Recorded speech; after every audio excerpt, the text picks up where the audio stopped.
Stephen Bochco did sit me and my parents down at a restaurant right when it all began and sort of said, look, this is going to be potentially a big chapter in your life and a big giant wave to ride.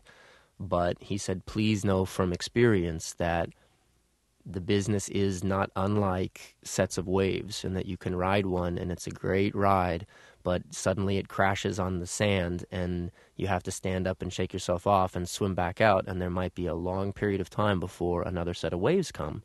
But trust that the business is lots and lots of waves that keep coming in, and if you can wait it out and hopefully hop on another wave later on, that'll be good. But I think he was more forewarning us that this wave that we were currently on would inevitably, hit the shore, and that we shouldn't be so, overwhelmed by that. And that was nice to hear. It actually put things in decent perspective. So who came up with the name Doogie?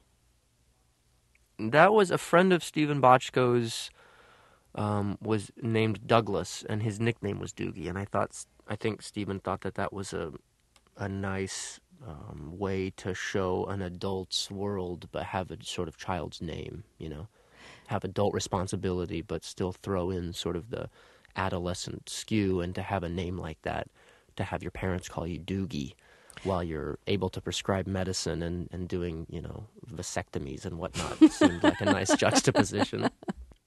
Was it hard after Doogie Howser to convince casting agents that you could be anybody else, that you could be somebody completely different, and that you could grow up? Yeah, definitely. I think it's hard for anyone who's on a successful show, sort of known as a person, a specific person for a long time. And I just kept thinking back to what Mr. Bochco said about, waves will come when they will, and you just have to sort of be patient and ride them out. And the theater helped a lot with that, actually. The theater, the casting directors from the theater gave me the shot to play against type.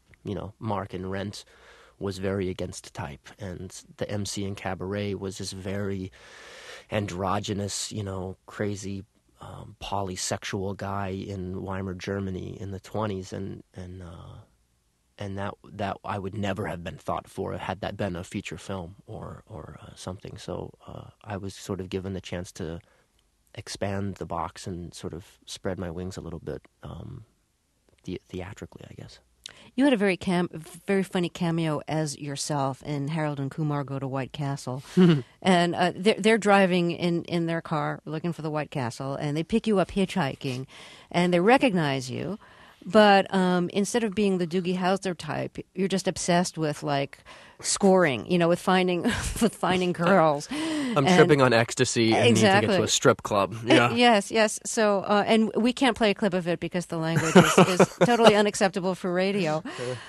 So, when you were offered this part, did you immediately say yes, or could you tell when they offered it to you whether the joke was supposed to be on you or with you, if you know what I mean? I know exactly what you mean. That was the big question. I mean, I would love to separate myself and my image from the Doogie days, but at the same time, I really have incredible respect for the people that created that show. So at no time do I want to be trashing my past or making fun of the work that I've done.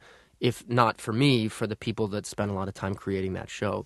So that was my worry was, great, you want to have this extreme kind of messed up version of Neil Patrick Harris.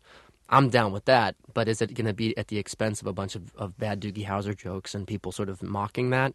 They were sort of didn't get that. They wanted it to be more reverential than they did have it be spoofing me or picking fun at me. So did Harold and Kumar change your image? I don't know. I mean, I can't determine how my image is seen, but it certainly made me not look so square. Mm-hmm. Mm-hmm. I was playing Neil Patrick Harris, but we also made sure that in the credits that it's Neil Patrick Harris as Neil Patrick Harris, not as himself. That I was playing the part of Neil Patrick Harris, who was this sort of, crazy, drug-induced, horny guy.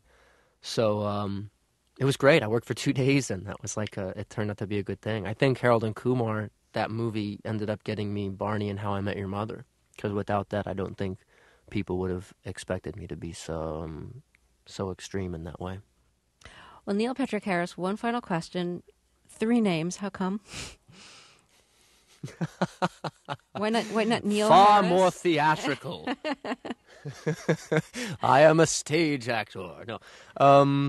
3 names. That's my birth name, and there was another Neil Harris in the Screen Actors Guild when we were signing the papers.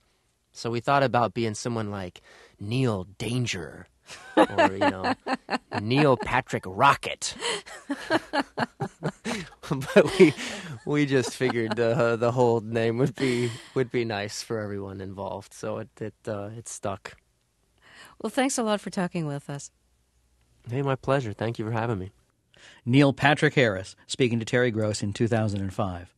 Dr. Horrible's sing-along blog can be downloaded on iTunes. Harris also can be seen in Harold and Kumar Escape from Guantanamo Bay, which just came out on DVD.